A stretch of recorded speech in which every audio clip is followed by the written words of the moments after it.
Bien aimés, nous devons servir Dieu. Nous devons servir Dieu. En servant Dieu, nous ne devons pas d'abord voir qu'est-ce que nous allons gagner après. Okay? Nous devons servir Dieu par amour. Ces services-là ne doivent pas avoir quelque chose en contrepartie.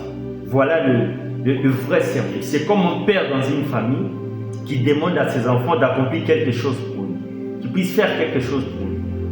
Okay? Normalement, un enfant conscient, il sait que si papa me demande de faire quelque chose, je dois le faire pas pour gagner quelque chose en retour, non. En fait, je le fais d'abord parce que c'est papa qui a dit de le faire. Si tu travailles pour les gains, à la fin du travail, tu seras payé à la juste valeur. Mais lorsque tu fais un travail, pas pour les gains, mais par amour, tu seras récompensé au centime, plus que ce que tu devais gagner à la juste valeur du travail. Imaginez vous signez un contrat avec une entreprise et qu'à la fin du mois, votre employeur il vous paye, il respecte les clauses du contrat. Alors imaginez si vous travaillez pour le meilleur employé qui existe, en termes de fidélité, en termes d'argent, en termes de justice.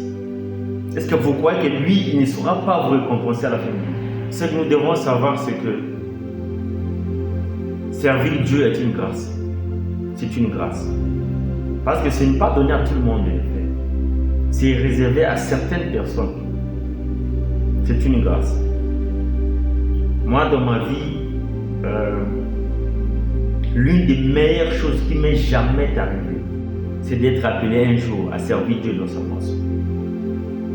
C'est l'une des meilleures choses qui m'est jamais arrivée. Servir Dieu est une grâce exceptionnelle. Si Dieu nous demande de le servir, c'est pas parce qu'il manque des gens à le faire. Non, Dieu ne manque pas de serviteurs en fait. Parce qu'il y a des gens plus intelligents que nous. Il y a des gens plus aptes, plus habiles que nous, qui ont des dons plus que nous. Si, vous voyez, il nous les demande de le faire, c'est seulement... en fait, c'est parce qu'il veut seulement nous faire une faveur en fait. C'est juste une grâce. Alors ne te dis pas que je ne sais pas prêcher, je ne connais pas la Bible, je ne saurais pas parler devant plein de gens. D'abord, qui t'a dit que servir Dieu c'est seulement de prêcher? Qui t'a dit que servir Dieu c'est seulement tenir un micro et prester devant beaucoup de gens? Ce n'est pas ça seulement servir Dieu, non. Non. Servir Dieu c'est de lui disposer ce qu'il nous a donné pour son royaume. C'est ça servir Dieu, ce qu'on a. Alors peut-être tu te diras, qu'est-ce que j'ai? Qu'est-ce que j'ai que je dois disposer à Dieu? Qu'est-ce que Dieu m'a donné afin que je puisse le disposer pour le servir? Tu as reçu quelque chose de Dieu. Il y a quelque chose que Dieu t'a donné. Dieu donne toujours quelque chose à tout le monde. Il prive personne de rien. Dieu t'a donné, tu as reçu quelque chose de Dieu en toi. Regarde très bien, observe très bien. Cette belle voix-là que tu possèdes. Ce cœur-là qui ne supporte pas de l'injustice. Ce cœur-là qui ne supporte pas que les choses souffrent.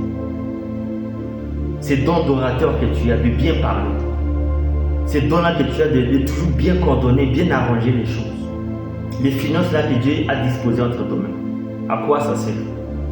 C'est pourquoi Dieu donne toujours quelque chose à quelqu'un. Alors servir Dieu, c'est disposer ce que Dieu nous donne à son service, à son royaume, dans la moisson. C'est ça servir Dieu. Dans Jean 12, le verset 26, Jésus dit que si quelqu'un me sert, mon Père va l'honorer. Bien-aimés frères et sœurs, imaginez Dieu prendre de la résolution. Dieu s'est décidé d'honorer une personne, d'honorer quelqu'un qui le sert. Et Dieu ne ment jamais. Quand il dit quelque chose, il finira toujours par le faire. Et dans Luc 10, le verset 2, la Bible dit que la moisson est grande, mais il y a peu d'ouvriers. Bien aimés, nous devons servir Dieu. Nous devons servir Dieu. Parce que, en fait, avec nous, où sommes-nous? L'œuvre de Dieu va toujours continuer. Ça va toujours continuer. Parce que Dieu va toujours susciter des gens, des serviteurs pour les servir. Alors si il y a une occasion qui se présente pour nous de les servir, alors nous devons le faire. Je me souviens, la dernière fois que Dieu m'a parlé pour le service, à propos de les servir, et j'entends juste, il me dit, Blanchard prêche. Il me parle clairement, audiblement, avec un français clair. Parce que si je ne le fais pas, il va susciter quelqu'un d'autre. Il va susciter un autre jeune qui va prêcher. Il le fera avec ou sans moi. Mais c'est une opportunité que Dieu nous présente. C'est rien que ça. Servir Dieu, c'est comme un contrat. Ok? Mais pas un contrat physique, un contrat spirituel. C'est ce qu'on appelle alliance. Et dans ces contrats-là, dans cette alliance, il y a ce qu'on appelle les clauses du contrat. Donc ce sont les avantages qui lient les deux parties.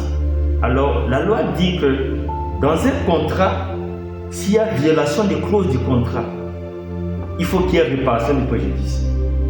Ok? Et avec une alliance, c'est que l'alliance est plus puissante qu'un contrat physique. C'est spirituel. Et s'il y a quelque chose que Dieu ne viole jamais, alors jamais, c'est une alliance. Et parmi les règles d'or que j'ai découvert il n'y a pas longtemps dans une alliance, c'est que si tu continues à faire ce que Dieu te demande de faire, Dieu aussi continuera à te donner ce que tu continues à lui demander. C'est aussi simple que ça.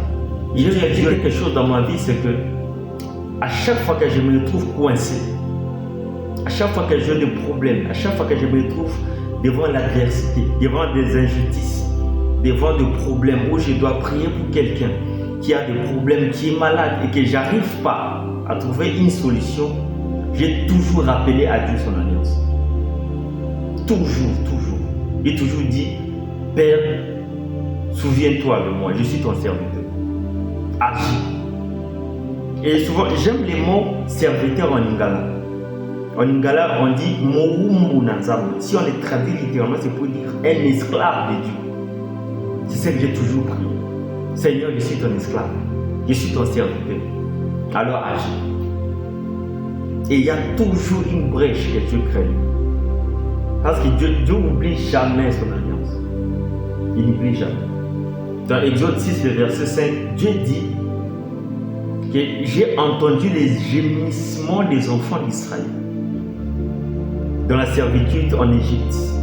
Et je me suis souvenu de l'alliance. Je me suis souvenu de l'alliance. Vous voyez, Dieu s'est souvenu de l'alliance qu'il avait fait avec Abraham. Et Dieu était descendu à cause de l'alliance qu'il avait fait avec Abraham. Et dans Psaume 89, 34, la Bible déclare que je ne violerai jamais mon alliance. Et je ne changerai pas les paroles qui sont sorties de mes lèvres. Là, il parle du clos du contrat. Alléluia. Bien-aimé, quand on sert Dieu, on entre directement dans une alliance. On entre en alliance avec lui. Et il sera là toujours pour respecter les clauses du contrat. Il va toujours honorer sa parole. Car Dieu ne ment jamais. Il va toujours honorer. C'est ce que Jésus avait dit. Que celui qui me sert, mon Père va l'honorer.